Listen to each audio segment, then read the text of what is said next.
I, 22 female, come from a family that always called me ungrateful. Not because I was, but because I was always a loudmouth and pointed out odd things when I noticed them. Like how every Christmas, birthday, etc., my siblings would get gifts like the toys they always wanted, new clothes, and all I got was either a card or a promise to buy me anything when we went out. Spoiler, never happened. Naturally, this messed me up badly. I was always trying to change to please my parents. I tried being quiet and not needing their help, but by that point I was already the family's black sheep, the one my mom would call out during big family events, disguising it as jokes, the difficult one. Long story short, I got a part-time job at 16, then worked my butt off, and I finally landed a pretty decent corporate job last year. It's not exactly life-changing money, but it's enough for me to have moved out, and now I live in a shared apartment with 2 other girls. I save up, of course, but I live comfortably, enough to make small trips and take nice pictures at some restaurants. I've never blocked my family, but I also don't engage with them.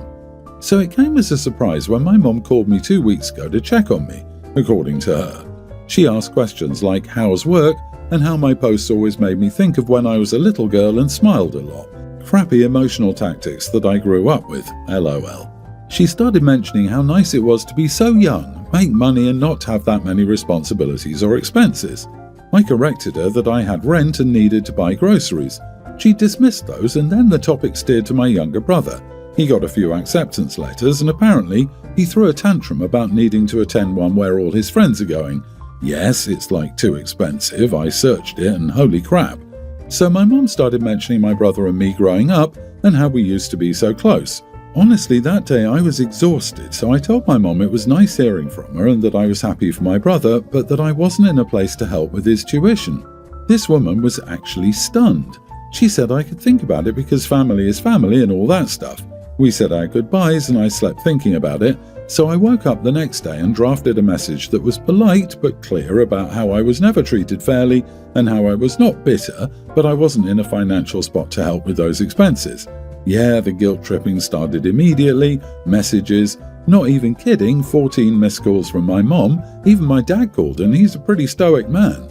My brother started whining on social media about ungrateful family members and how some people are bitter and end up alone.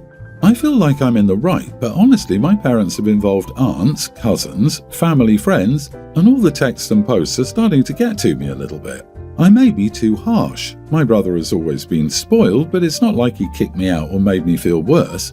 Still, I don't feel like giving up my lifestyle to help someone who called me a bitter witch on his latest Instagram rant. So I need help. Am I the idiot? Stop being the rug they wipe their feet on and get on with your life. You know your worth, don't let them gaslight you like that. Be brave and put yourself through college first and ask your parents for money for you. I bet you won't get a dime from family. He is not your child. Do not be the doormat any longer. Tell your relatives to fund his college needs since we are family. Mute them all. Just because they're texting and calling doesn't mean you need to accept their calls. Yeah, where was this energy all the years you were treated like toilet paper stuck to their shoe? Where was the family messaging your parents that you were family and deserve better? What did they say about Christmas? Where were their gifts to make up for your crappy parents? Remember, OP, you don't actually have to engage. Just mute them and let them vent their bile into the silence. Stop letting people who demonstrably don't care about you into your life. OP has already helped her parents and brother. They should have saved lots by never getting her anything. These aunts, cousins and family friends are obviously wonderful people who will be so happy to pool their resources and jointly pay for your brother's tuition. Right? Toxic narcissism is not going to get better. The idea of helping pay for a sibling's tuition seems crazy to me. If you cannot get loans or a part-time job, then you don't have to get to college. It's that simple. College in the US is a luxury. I, 34 female, have a tween daughter.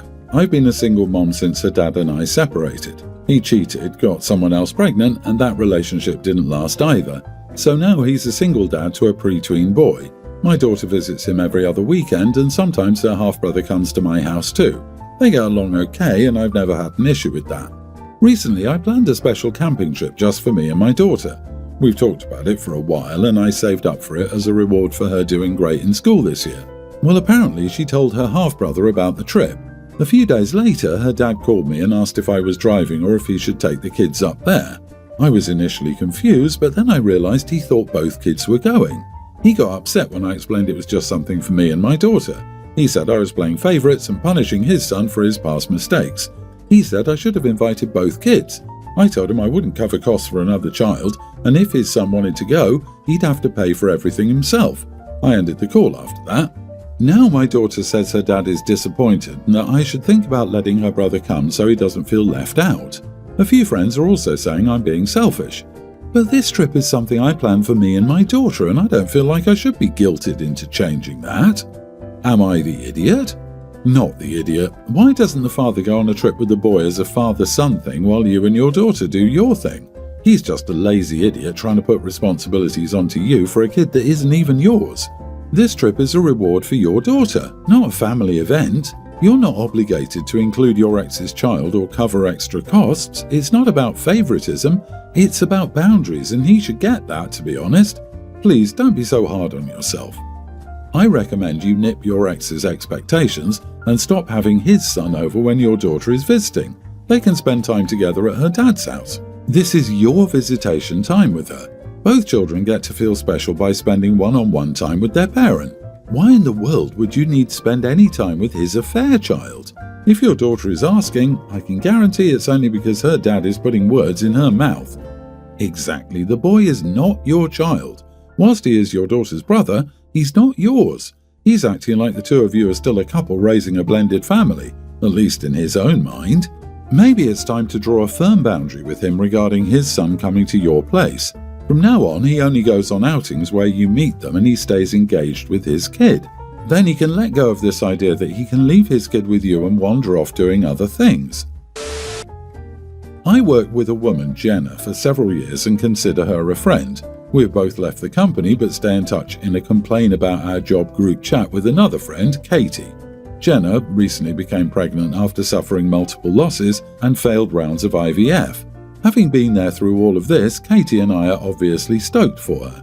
Months ago, Jenna asked for our addresses so that she could invite us to her baby shower.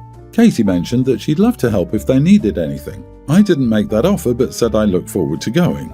A short time later, Katie and I got invited to a group chat with dozens of others, the majority of whom are unknown numbers, and they were planning Jenna's baby shower. I was confused and I remember texting Katie then and saying that I just wanted to go and had no intention of hosting. Because I'm awkward, I decided not to say anything in hopes that it would be obvious I didn't want to participate. People started volunteering to purchase or provide things. The guest list included 150 people. Providing food or decorations for a party of that size was just not something I was able to help with, so I remained quiet. At this point, the lady who organised the hostess group chat, Marcia, texts Katie and me separately asking if we can bring any last-minute items of the day of the shower since we didn't sign up for anything. I replied that I would try if I was able. Over time, frequent updates to the hostess chat became overwhelming. Marcia informed us at one point that she would add up everything and let us know how much we all owed. Apparently, part of hosting included paying a portion of the total cost of the party. I was flabbergasted by this. Regardless, I expected the shared cost to be small, so I still haven't said anything. Katie and I muted the group in the last few weeks because it was just getting too much. Tonight, Marcia texted Katie, me and 13 others in yet another group chat, letting us know how much we owe. Between the hostess gift, not even sure what it was, but it was $465, stamps, labels, invitations, specialty cookies, paper products and flowers, the total was almost $1,300 split between 25 hostesses. She advised everyone to bring $50 cash to the party to pay her back. I'm shocked. Katie and I already split the cost of a gift that I think Jenna will appreciate and use. Marcia also texted me about a week ago asking me to help at the party by writing down the names of people and the gifts they bring. I was happy to help with that. Now though, I almost feel too awkward to go. I realise I should have said I didn't want to help from the beginning, but I honestly didn't know that it would be this involved. I honestly doubt Jenna would expect this much from us. She isn't included in any of the shower-related group chats. Am I an idiot if I decline to pay the $50 and just go to the party to support my friend? Everyone's the idiot here. She sucks for assuming that everyone was cool with contributing, but you desperately need to learn how to communicate and stand up for yourself. You had weeks to private message her and be like, "We're actually doing our own thing gift-wise, so we won't be contributing." It was that simple. I don't know where you are, but in some places, it's typical for the people who throw the baby shower to pay for it. It's a gesture to get the expected mother gifts to start them off in a good position, like how wedding gifts used to be to start new couples off on their life together. It's gotten out of hand for sure, but that from my understanding is the point of a baby shower, which is what this sounds like. 150 people for a baby shower is more than I'll have for my wedding. Is that 150 people that pay $50, so $7,500 total? What is Jenna having? A small army of babies? Octuplets? And why the heck does a woman's baby shower need 25 hostesses anyway? What, is she the Queen of Sheba or something? In a group of that many people, it's normal for silence to mean yes. People will usually lay out the plan and then say, "Let me know if there are any issues," because getting that many people to respond in agreement can take forever.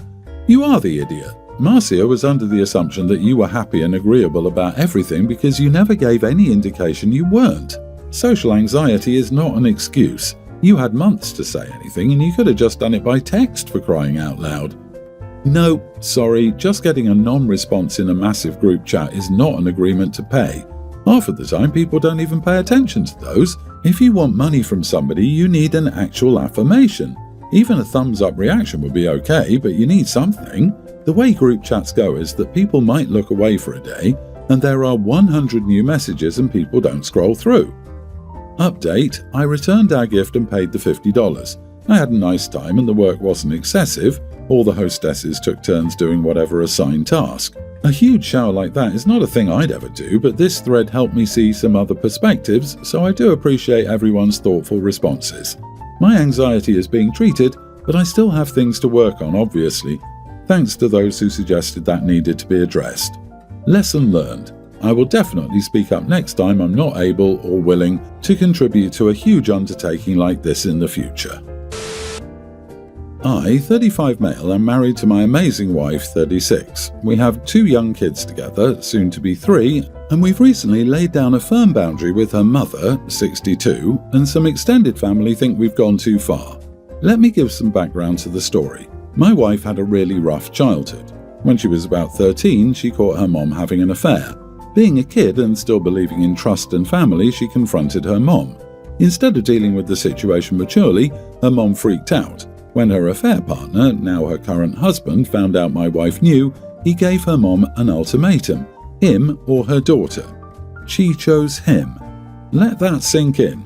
My wife was kicked out of her home. She bounced through foster care and eventually ended up living with her dad. It completely shattered her. She's been in therapy for years trying to work through it. There's a lot more emotional and verbal abuse in the background as well, including being told by her mom, "I wish I didn't have kids," when we were out to dinner. These moments really defined her trauma. Fast forward to now. My wife and I are in a healthy place, raising our kids with all the love and stability we can give them. Naturally, she has zero relationship with her mother. That's her choice and I support it 100%. But recently, her mother tried to reconnect, insisting she had a right to be in our children's lives and wanting to be called grandma. We both said no. Not only do we not want her toxic behavior near our children, but my wife has said it's incredibly painful for her to hear her own kids call the woman who abandoned and emotionally abused her grandma. We told her she couldn't have a relationship with them and they wouldn't be calling her anything because she wouldn't be around them at all. Cue the drama. Now we're hearing from some extended relatives and friends of her mom that we're being cruel and that children deserve to know their grandparents. A few have said things like, "It was a long time ago, people change," or "You're punishing her forever for one mistake." This isn't just about one mistake. It's about years of abuse, betrayal and abandonment. My wife has no trust in her mother. Why should our kids be forced to have a relationship with someone who treated their mom like trash? We're trying to break a cycle here. We want better for our kids. But I'll admit I'm starting to wonder if we're being too harsh. So, am I the idiot? Easy, not the idiot. Go full no contact. Cut off any relatives who support her. These people are horrid. Block them all. They think your wife's mother was justified and that your wife turned out fine. What's the problem? Point out, "You're right. My wife should not only forgive her mother but thank her for getting the heck out of my wife's life." It would be rude of us to throw that gift back in her face, so we're just going to stay out of her life. You aren't being harsh enough. Tell the relatives and friends to go screw themselves. They don't get to tell a trauma victim to just forget about it because it makes an abuser feel better. Grandma can rot in the heck she created. I would make sure you identify any potential flying monkeys and let the birth giver know that she will never be grandma. And yes, you do deserve to be punished for life for making a mistake when that mistake was choosing a man over your young 13-year-old daughter and then telling her that you wish she was never born. Tell her to kick rocks. For some context, I, 22 female, live with my aunt and uncle who basically raised me. They got me a golden retriever named Max when I was 16. Max is super friendly and well trained and we're very close. I take him to the dog park every day after work. Last weekend I took Max to a new park across town. While he was playing fetch, I sat on a bench nearby. Out of nowhere, this older guy came up and asked why I was playing with his dog. I laughed, thinking it was a joke, but he was serious. He said Max looked just like the dog stolen from him a few months ago and started accusing me of stealing him. I told him Max was mine, but he wouldn't listen. He kept saying I needed to show proof or give the dog back. I told him to leave us alone and walked away, but he followed me and called the park ranger over. When the ranger showed up, I calmly explained everything. I had Max's ID tag and vet records on my phone, and I even showed pictures of us together over the years. I even had an old video of puppy Max chewing on my homework. The ranger told the guy to back off and apologize to me. As I was leaving, the guy yelled that I was a jerk for not showing him proof immediately. I told him I didn't owe him anything, especially not when he came at me with wild accusations. So, am I the idiot for not proving the dog was mine sooner? Not the idiot. Wow, a golden retriever that looks like another golden retriever. You had no responsibility to prove anything to him in that moment. If anything, an older man aggressively approaching a young female is very intimidating, and you had every right to remove yourself. Too bad Goldens are notoriously friendly. No chance of Max taking a chunk out of this dude's butt while protecting you. Realistically, this guy could have been stealing dogs. Agreed, if the dog was really his, the dog would have remembered him, especially if he was stolen merely months ago. Never show a random man anything with your name, address, phone number, or any other identifying information. It gives them a way to track you down. You are absolutely within your rights to refuse to engage with the jerk. I'd have told him to pound sand as well, and I would have possibly called 911 to say a jerk was accosting you and you were in fear for your safety in his earshot. You owed him nothing.